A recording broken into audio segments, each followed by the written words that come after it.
Hey y'all, it's Bill. I appreciate you coming by and watching this video today very much. I'm going to do a video that's a little different than what I've done so far the last 6 months or so. I have a dilemma. I am thinking about doing some camping over the winter. I've got two options. I can either hook up my travel trailer. I've got a nice aluminum, it's a 21-foot travel trailer. Very hard to come by these days because the company no longer exists and they're in high demand. And I have one and it's paid for. My truck and my camper are paid for, thankfully. And I had considered going west to either West Texas or New Mexico or Arizona for the winter months.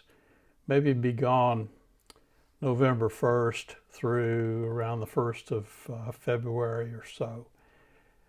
I was wondering if you've done that before. My biggest concern is getting out there and not liking it, and then I've driven 2,000 miles for nothing, have to turn around and come back for some reason. I'm also no spring chicken. Now I know there are a lot of older folks camping out in the desert Southwest over the winter. In fact, most snowbirds are 65 plus, and I know a lot of people do it, but I do have some health issues.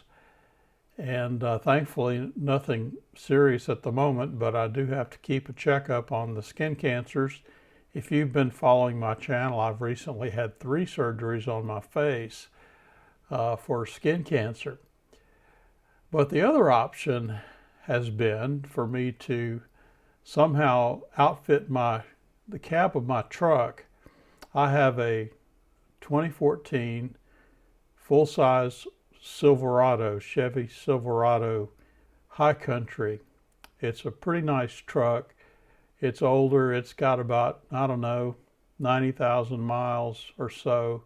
And I thought about setting up, taking out the passenger seat and then take out the rear seat and then build a platform and put a mattress in there and then sleeping on the passenger side.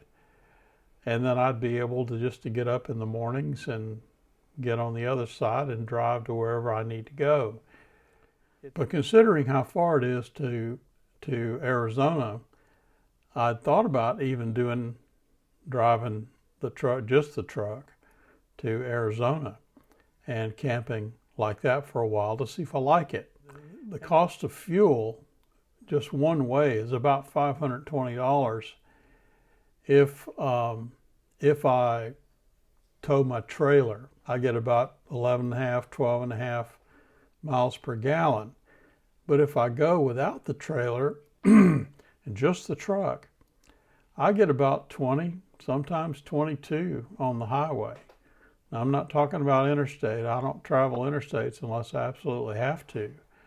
But I could do 55 on the state highway or U.S. highway, two-lane highways, and get probably 20 to 22 miles per gallon.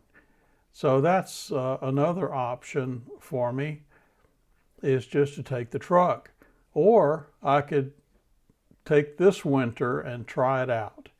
I could set the truck up as a place to sleep inside the crew cab, and I could go on some shorter trips, maybe a week, 2 weeks, 3 weeks at a time, maybe up to the Smoky Mountains or North Alabama and North Georgia, where there are some hills, and I love the mountains and hills and forest areas, and do that for 2 or 3 months over the winter, and go out for maybe 2 or 3 weeks, a month, something like that, and then come back to my sticks and bricks, my regular house that I own in Northwest Florida.